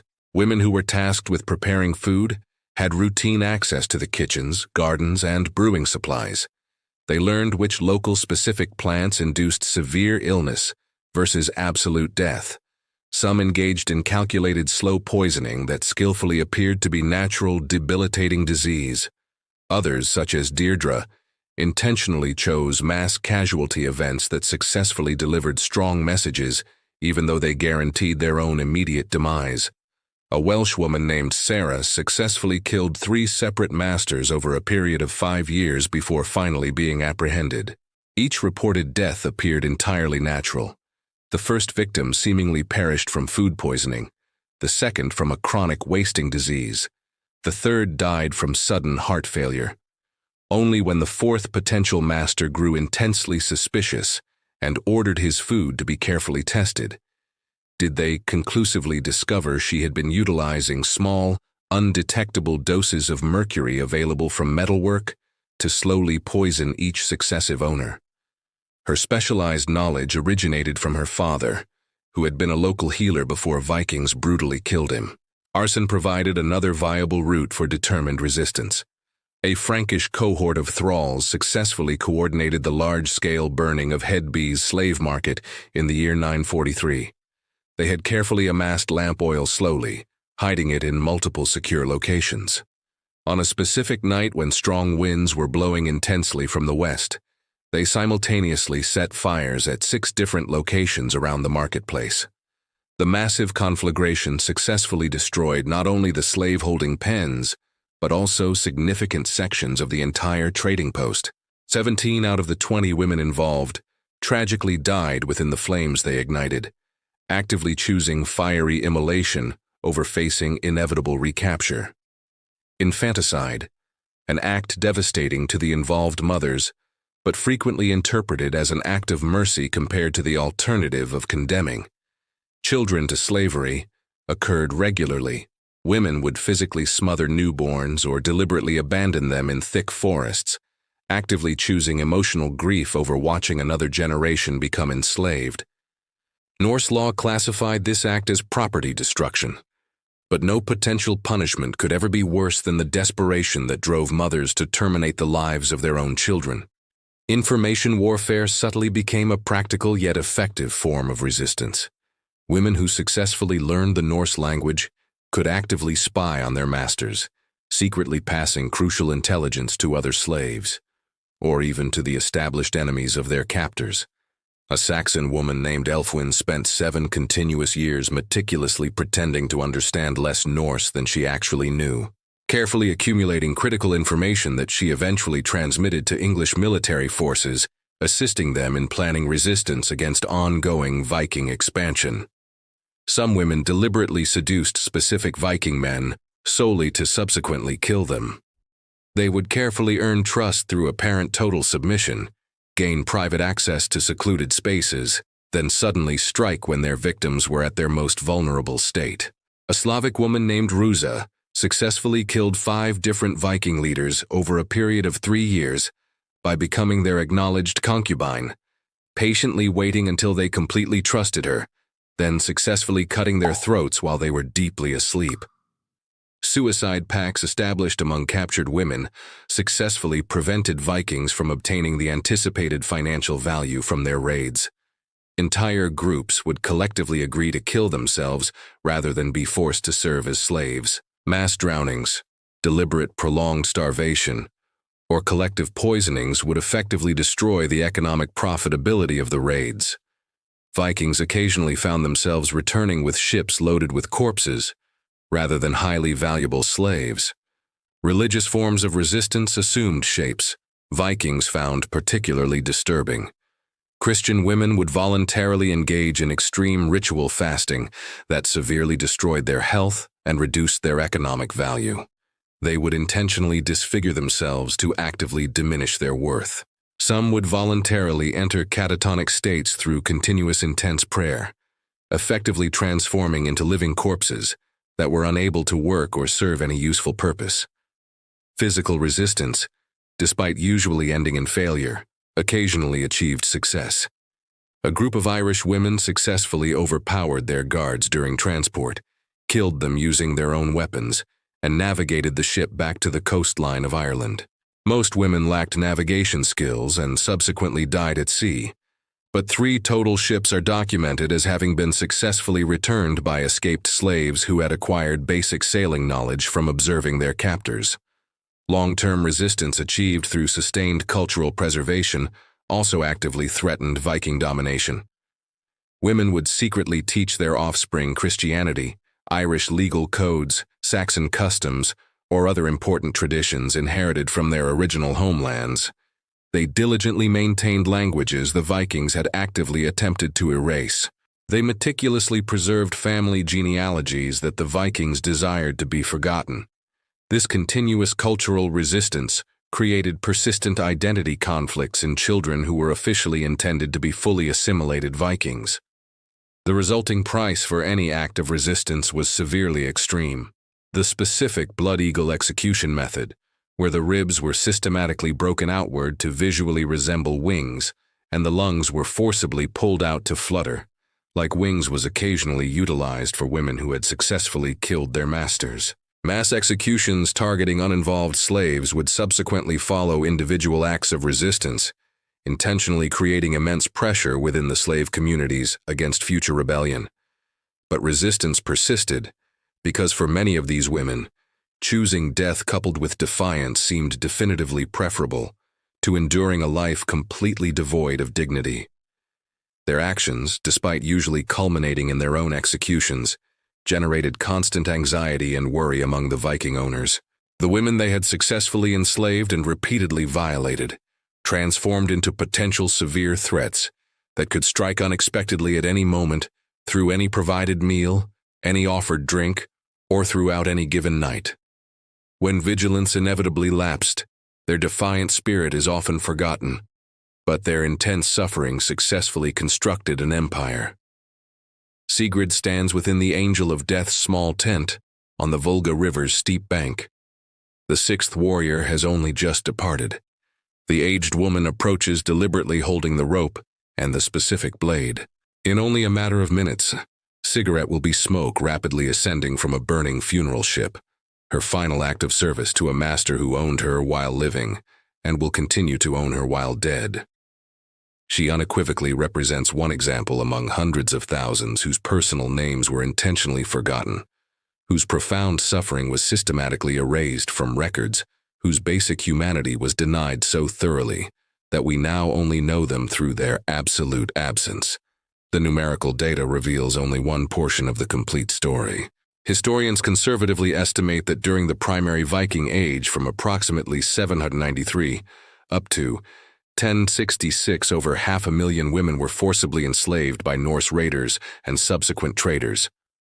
But each specific statistic was someone's daughter. Each subsequent sale represented a family completely destroyed. Each casual violation mentioned briefly in sagas represented trauma that profoundly shaped many generations. Modern DNA analysis studies reveal the lasting genetic shadow resulting from this massive forced migration. Iceland's population clearly demonstrates that while 62% of the total male lineage is Scandinavian in origin, 63% of the total female lineage is Celtic, primarily Irish, and Scottish. These calculated percentages represent systematic forced abduction on a staggering scale that permanently altered the genetic structure of entire populations. Iceland was literally founded upon stolen women. The established infrastructure Vikings created for systematically processing human females into mere property predated subsequent future horrors. The active markets established at Dublin, Hedby, and Nógrad successfully established templates for large-scale human trafficking that would later be refined during the much larger Atlantic slave trade.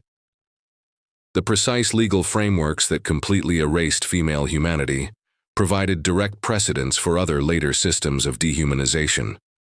The effective techniques developed for breaking any resistance through systematic repeated violation became routine standard practice in conflicts occurring across multiple centuries. What specifically rendered Viking slavery particularly horrific was not merely its scale, although that was extensive, and not solely its brutality, although that was extreme. It was the complete and total normalization of female suffering, utilized as an essential economic underpinning. The immense wealth that initially funded Viking expansion came substantially from the organized trafficking of women.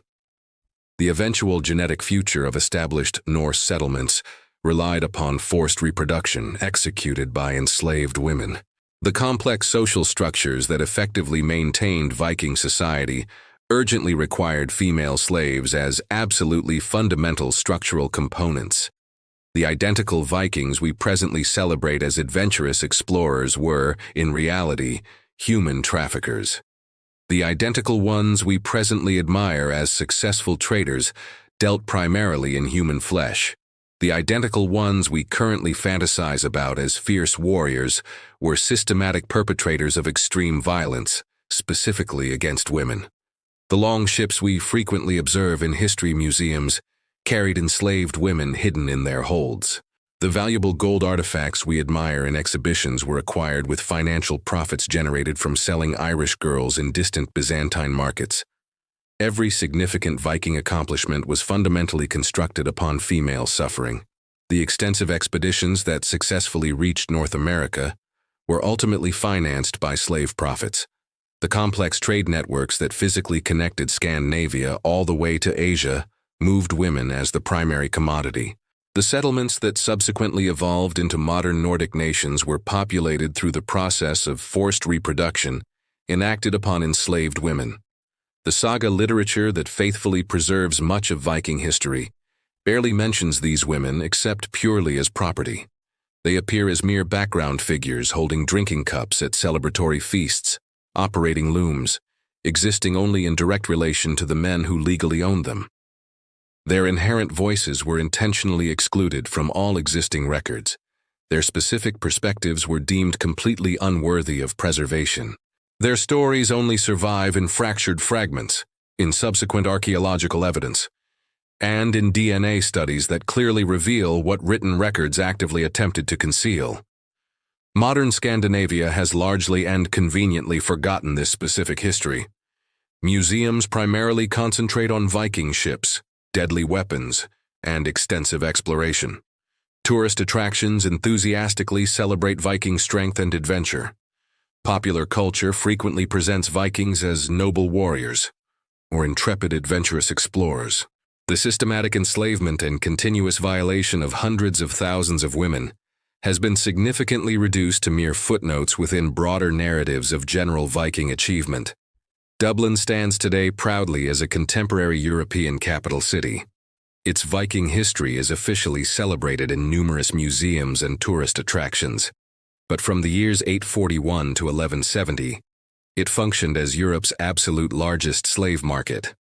The ground located beneath its medieval sector contains archaeological findings of slave shackles, holding pens, and numerous mass graves. The city was quite literally constructed upon foundations of pervasive human trafficking. The women themselves have no dedicated memorials. No monuments publicly mark the specific locations where they intensely suffered. No museums comprehensively document their personal experiences. No popular culture remembers their personal names. They only exist as stark absences within the established historical record, as distinct gaps where their voices ought to have been present, as palpable silences that powerfully speak to the systematic erasure of the female experience from recorded history. But their genetic DNA persists within millions of currently living individuals. Their suffering strongly echoes in the generational trauma that profoundly shaped entire cultures. Their brave resistance, however ultimately futile it often appeared, successfully demonstrated that fundamental human dignity could indeed survive even systematic organized attempts to utterly destroy it. They were not passive victims awaiting fate, but individual women who fiercely fought, persistently endured, and meticulously preserved whatever they possibly could of their identity, despite entirely impossible circumstances. Understanding the reality of Viking slavery is absolutely essential for an honest critical examination of European history. The initial wealth that kick-started medieval international trade derived substantially from the trafficking of women. The genetic structure of Northern European populations was permanently shaped by large-scale mass abduction and subsequent forced reproduction. The complex social systems that eventually evolved into modern independent nations were constructed upon deep foundations of systematic female subjugation. This specific history truly matters because these patterns repeatedly occur. The intentional targeting of women during conflict sadly continues globally. The deliberate use of systematic violation utilized as weapons of war tragically persists. The active erasure of female voices from the official historical record remains an ongoing issue. Understanding precisely how Vikings industrialized female suffering helps in recognizing similar specific patterns in contemporary global conflicts. Every Viking ship now housed in every museum once carried enslaved women. Every saga celebrating Viking heroes casually glosses over the numerous women they enslaved. Every romanticized depiction of Viking society completely ignores the hundreds of thousands of women whose profound suffering made that society functionally possible. We assign sports teams names after the Vikings. We routinely watch television series glorifying them. We consume various forms of entertainment that favorably presents them as admirable, while consciously forgetting the women they utterly consumed. Modern tourism directed towards Scandinavia includes numerous Viking attractions that present a deliberately sanitized version of history. Visitors routinely photograph themselves alongside Viking ship replicas without considering the enslaved women those very ships carried. They purchase souvenirs celebrating Viking culture without acknowledging that that entire culture was constructed upon female suffering. They admire Viking artifacts without critically questioning how those specific artifacts were financially acquired.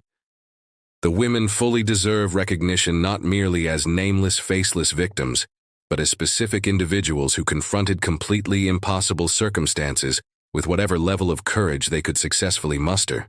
They were daughters and devoted mothers and loving sisters. They possessed names that were forcibly taken away. They possessed stories that were violently silenced.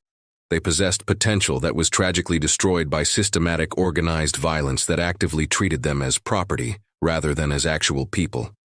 Sigrid definitely possessed a name, even though Ibn Fodlan never officially recorded it. She possessed a family residing in some specific Slavic village before the Vikings violently arrived. She possessed a future that might have included a marriage based on choice, children successfully raised in freedom, and eventual old age surrounded by loving grandchildren. Instead, she perished at the age of 19 on the Volga River, strangled and stabbed repeatedly, and ultimately burned to provide service to a dead chieftain in an afterlife that likely never materialized. But at the absolute least, we can publicly speak her assumed name, even if we are compelled to invent it. At the absolute least, we can acknowledge her genuine existence. At the absolute least, we can recognize that her immense suffering was not merely a footnote added to Viking achievement, but was entirely central to precisely how that achievement was financially supported. She was one individual among 500,000. This specific text constitutes her only memorial. Until now, the Angel of Death forcefully tightens the rope positioned around Sigrid's neck. The blade decisively slides in between her ribs. The fire subsequently consumes the wooden ship, sending thick smoke swirling across the Volga River towards the eastern morning sky. Witnesses loudly cheer the chieftain's glorious departure for Valhalla. No person mourns the young girl who burns immediately beside him. No person speaks her name aloud. No person records her tragic story. But she truly existed. They all truly existed. 500,000 women whose personal names were intentionally erased, whose intense suffering financially fueled an empire, whose physical bodies built a civilization that actively celebrated their complete erasure. They merit more than absolute silence. They merit more than being reduced to footnotes. They merit full recognition that Viking achievement was financially purchased with their vital blood, their repeated violation, their absolute enslavement, and their very lives. The smoke rapidly rises from the burning ship, carrying Sigrid to whatever eventual afterlife comes next. The crowd slowly disperses, feeling fully satisfied with the ceremony's perceived success. Tomorrow, the Vikings will raid yet another unsuspecting village, capture another vulnerable group of women, and continue the operational machinery of human trafficking that financially sustained their entire civilization. History exclusively celebrates the Vikings primarily as explorers and fierce warriors. It completely forgets the women they systematically destroyed, but genetic DNA carries the memory. Genetics persistently carries the evidence that saga literature actively attempted to erase. Every individual of Northern European ancestral descent likely carries genetic markers originating from both the Vikings and their numerous victims, physically embodying within their cells the specific history that written record is actively attempted to forget. The full accounting remains incomplete. It can tragically never be completed. Far too many personal names were permanently lost. Far too many life stories were abruptly silenced.